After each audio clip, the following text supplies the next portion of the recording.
Assalamualaikum warahmatullahi wabarakatuh.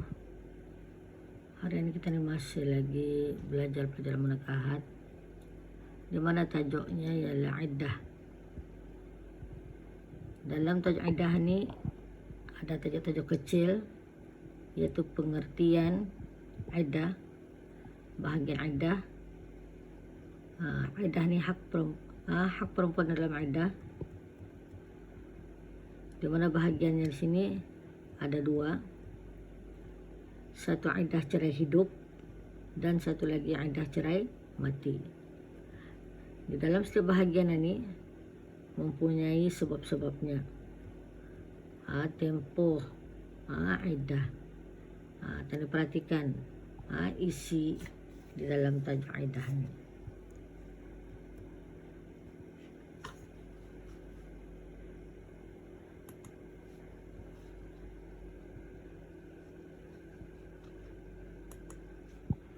Kita lihat pengertian iddah.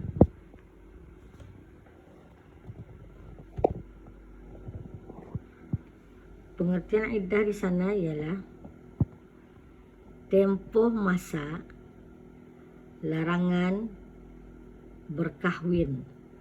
Tempoh masa larangan berkahwin yang wajib dipatuhi oleh isteri selepas berpisah dengan suami. Dalam perceraian ini isterilah yang banyak peraturannya dalam bab cerai ni. Kalau suami dah pulang ada ni, isteri. Jadinya sana pengertian iddah tempoh masa larangan berkahwin. Artinya kalau seorang isteri itu sudah diceraikan, ia tidak boleh kahwin sesuatu. Ada masanya ia kahwin itu. Tidak boleh sekarang ni kena cerai esok kahwin, tidak boleh. Kalau suami boleh. Kalau sekarang ni ia menceraikan istrinya yang esok ia boleh kahwin. Walaupun malam itu juga ia boleh kahwin dengan perempuan lain. Tapi kalau isteri tidak boleh sesuatu. Ia ada tempoh, ada masanya. Ia boleh kahwin. Itu pengertian iddah. Kemudian kita lihat bahagian iddah. Bahagian iddah disebut tadi terbahagi kepada dua bahagian. Satu iddah cerai hidup, satu iddah cerai mati. Kita lihat.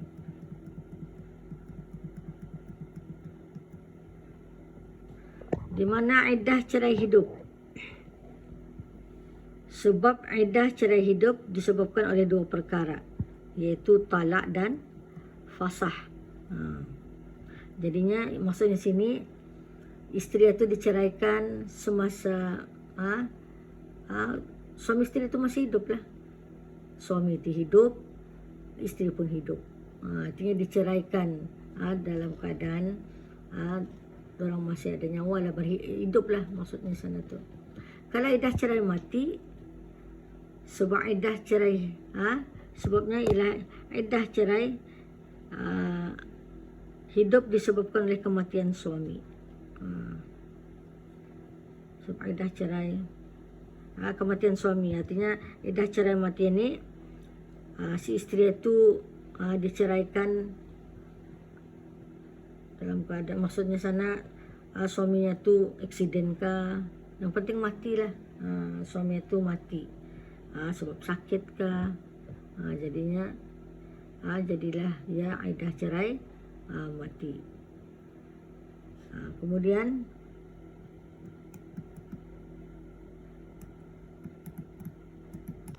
ada masalah di sana.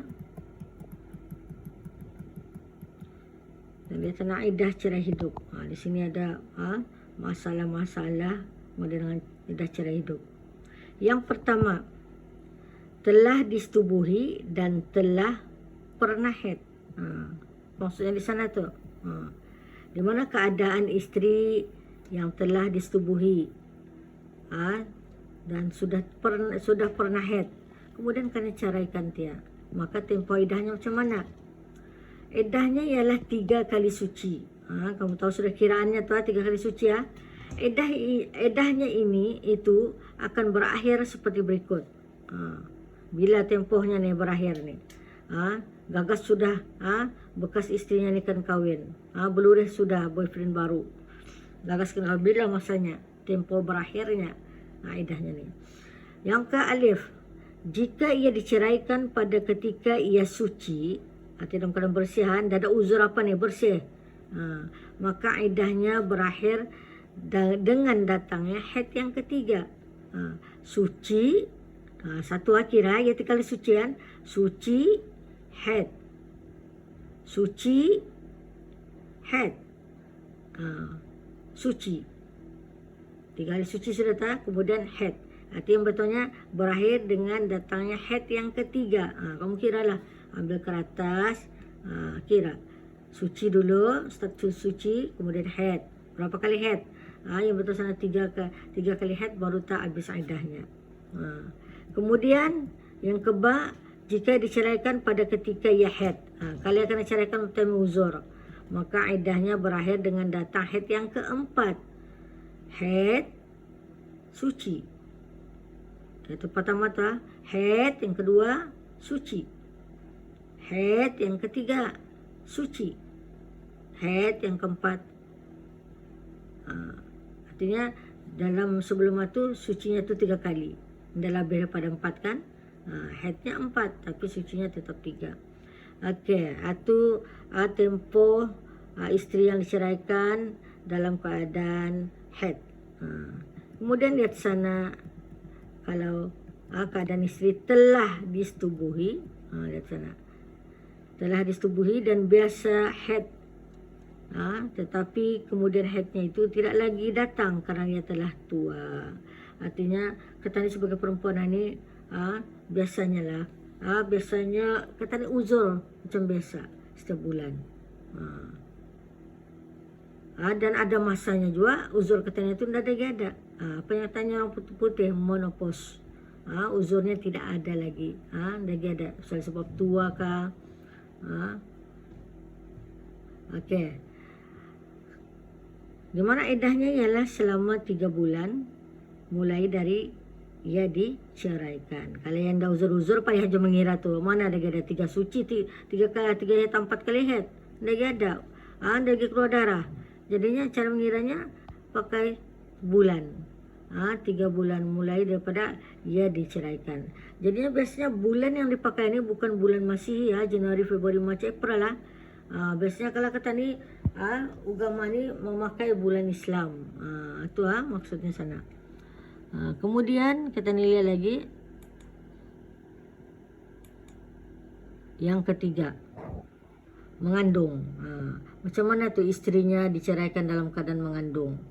Cara hidup kejam, tapi apa boleh buat? Mungkin itu sudah jalan cerita rumah tangganya. Okey, idahnya ialah ketika ia mengandung itu hingga ia melahirkan kandungannya. Dan jika kandungannya itu kembar, maka hendaklah lahir semuanya itu, barulah idahnya berakhir. Artinya bagi isteri yang diceraikan dalam keadaan mengandung ini, tunggulah anak itu keluar dari parut, tunggu ia melahirkan, baru terselesai idahnya tu. Once sejak anak itu keluar dari parut, maka idahnya berakhir. Kalau anaknya tu kambar, habiskan dah 2 keluar dulu kambar tu, baru idahnya berakhir. Okey. Kemudian macam mana idah cerai mati lagi atau cerai hidup? Idah cerai mati keadaannya dan tempohnya di sini. Yang pertama mengandung. Tanda lihat cara mengandung. Macam mana tu? Di mana suaminya aksiden meninggal, kemudian meninggalkan isteri. Isteri itu dalam keadaan mengandung, baru mengandung 4 bulan. Kesian baru mengandung 4 bulan. Jadi idahnya macam mana? Idahnya ialah ketika ia mengandung itu hingga ia melahirkan kandungan itu, dan jika kandungannya itu kembar maka hendaklah lahir semuanya itu, barulah idahnya berakhir. Sama dengan idah cerai hidup. Artinya isteri yang kematian suami ini dan istrinya itu dalam keadaan mengandung 4 bulan, maka idahnya berakhir. Sama juga keluarkan dulu anak dalam kandungan itu, biar lahir dulu. Kalau kembar, habiskan semua baru tak habis iddahnya. Kemudian yang kedua, masalahnya sana tidak mengandung. Macam mana? Suaminya meninggal tapi keadaan istrinya tu tidak mengandung. Maka iddahnya ialah 4 bulan 10 hari mulai dari suaminya itu mati. Nanti itu ada bezanya tu, mengandung dan tiada mengandung. Ini iddah bagi cerai mati 4 bulan 10 hari. Kalau iddah cerai hidup yang dah ada uzur kali-kali itu, habis sudah uzurnya dia keluar, karing sudah 3 bulan, kiraan 3 bulan. Kalau cerai mati, kematian suami, maka iddahnya 4 bulan 10 hari. Kemudian tadi lihat sambungan lagi sana, masalah seterusnya yang nomor 3.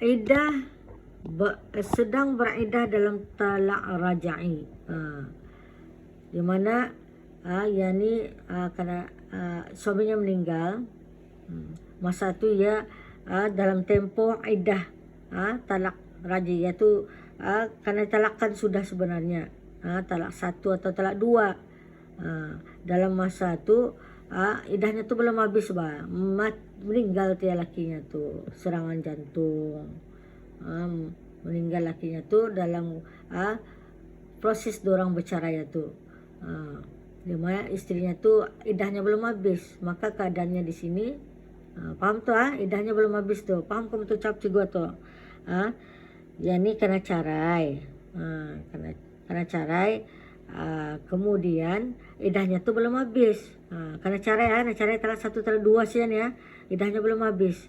Dalam iddahnya belum habis satu, meninggal dia lakinya tu karena serangan jantung.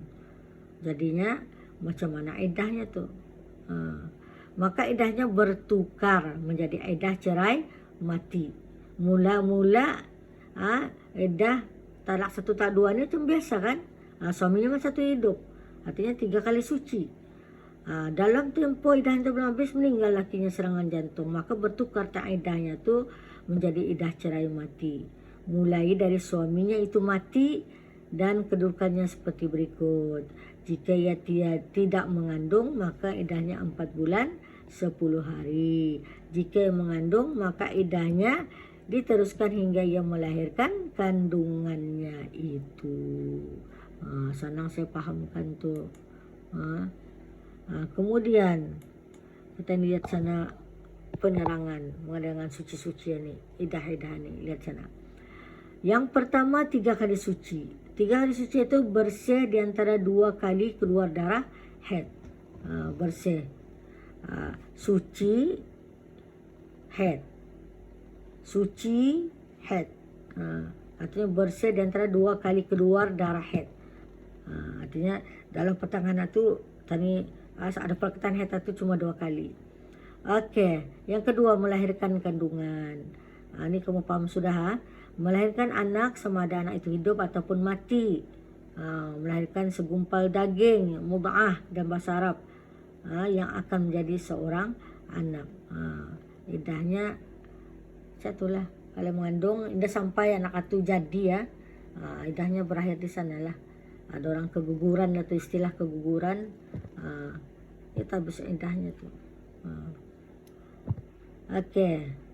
Kemudian yang ketiga masalah sana 4 bulan 10 hari. Macam mana tu 4 bulan 10 hari itu?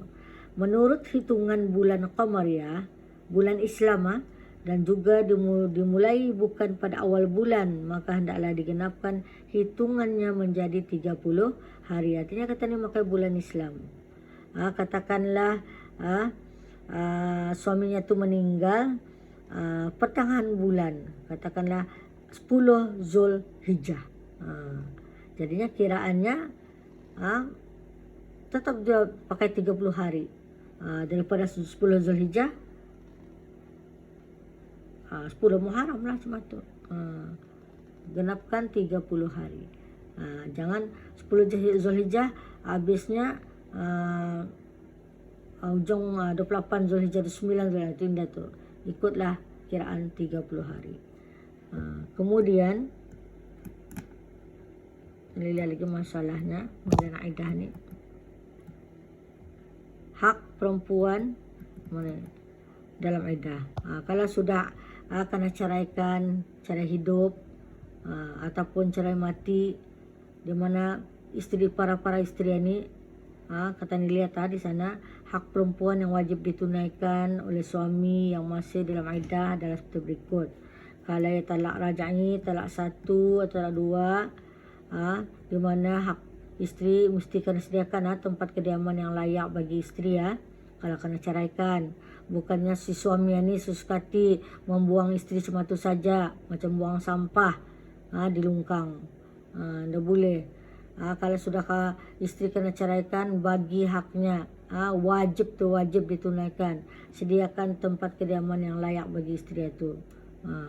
Kemudian katanya sana lagi atau talak raj'i 1, 2. Kalau talak bain, talak 3 di sana, kalau yang mengandung, pertama tempat kediaman yang layak baginya. Kalau tidak mengandung, tempat kediaman yang layak baginya sahaja. Samalah, mengandung, sediakan tempat tinggal yang layak. Janganlah tempat rumah yang tidak sanggup kalau tinggal itu. Itu talak bain, talak 3. Artinya talak 1, talak 2, talak 3, tempatnya tetap sama, mesti sediakan yang layak.